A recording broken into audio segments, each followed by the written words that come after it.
game should start. Rest on first after the match. Coach Andra Shimon is here. Dave will be a translator. You can start, please. Coach, are you satisfied with the result? It's pretty obvious with the result. I'm satisfied. Make one really. It's a very good result. Just for me, it's first half, so we cannot be satisfied. I will be satisfied only after the 2 games we finish, if the result is good. E destul de clar faptul că sunt mulțumit cu acest rezultat de egalitate, un egal în deplasare, dar în același timp știu că este doar prima repriză din această dublă. Voi fi cu adevărat satisfăcut la finalul celui de-al doilea meci dacă ne vom califica. It's a fair result. I think it's a fair result because the momentum passed from one side to other. In the first half, I think we were a little bit better. Second half, Panduri was much better. We didn't play so smart, and there were a few chances that missed both sides. But I think the result is fair enough for this game. Cred că e un rezultat drept, dat fiind faptul că ambele echipe au controlat partida la un moment dat. În prima repriză, Panduri au greșit mai mult. Noi am ratat câteva ocazii, dar până la urmă, în final, cred că e un rezultat drept. Did Panduri surprise you with something? There is no surprises, I think.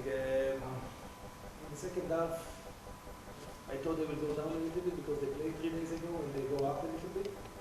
So this is the only thing that we analyze a little bit differently, but the players of Panduri have a good technique. Personal abilities was not surprise for me. And this is that the fact that they are a very quality team, which was pretty obvious from the first moment I saw this team, but in the second game. Da. Cred că Panduri nu m-au surprins cu nimic, au câțiva jucători tehnici, sunt o echipă tehnică, mă așteptam să pice cumva repriza a doua, acest lucru nu s-a întâmplat. What chances do you have in the next game?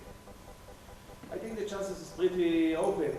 Both of the teams are very similar level.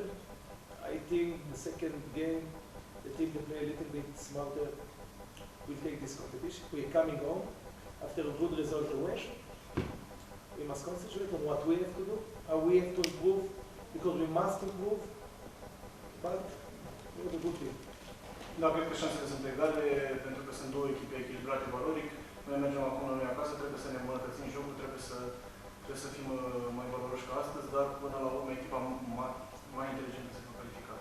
Do you think the next game would be more physical than it was tonight? I see a pretty physical game. I believe that every moment that I will stay with my player more, they will get better and they will be smarter and a little bit more quality. I'm looking at my team and I'm searching all the time to increase the level of the player, of the thinking, of the understanding of the game. So it's not about physical, it's about to understand the game a little bit better. Dar cred că lucrând cu jucătorii mei în fiecare zi, aceștia vor reuși să devină mai buni, mai tehnici, mai creativi. Nu cred că e vorba, în primul rând, de un factor fizic, ci de ideea de a ne îmbunătăți jocul lucrând în fiecare zi. Mă gândesc la echipa mea și cred că ne putem îmbunătăți. The atmosphere was so and so. You didn't have the pressure of the box. Was this an advantage for your team? I see Panderui 3 days ago playing in Petrolul in a big atmosphere and know how to handle the pressure. So it's not a children team. So about the game, I don't know if it's affect so much, but obvious team want to play in their home ground. But the stadium here is amazing facilities. This is the last thing we have to speak about. So about the atmosphere, it's about their own business, their own internal matter. We are coming to our home ground, to Bloomfield Stadium, and we need our crowd with us. It's a crowd that it's very important to us. We try to pass this game.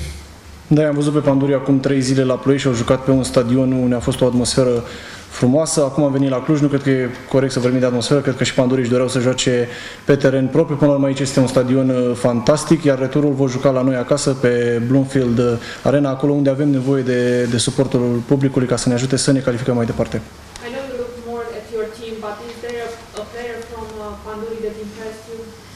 I don't know, I didn't look at them. After the second game, I will answer to you about this. Da, Okay? nu m-am uitat prea atent la jucătorii de la Panduri, vă voi răspunde la această întrebare după al doilea meci. Okay, thank you very much. What do Yeah? you think about your goalkeeper? I think he's a very good goalkeeper. Like you see in the second half, he made a few amazing saves. But we don't speak about players after games. I'm satisfied from what they give to me. They give 100% of themselves. Sometimes they make more mistakes, sometimes less. But everything, it's inside the business, inside the family business. It's things that we're going to speak in the club. But he's a very good goalkeeper. E un portar foarte bun, a avut câteva parade uimitoare în repriza a doua. Nu vreau să vorbesc individual despre jucători, mă concentrez 100% pe echipă. Thank you very much. See you in Tel Aviv. Merci. Bye-bye. Thank you, David. Thank you and Thank you very much. Thank you. Of course. Thank you, David. hope you beat Maccabi this year. Alo.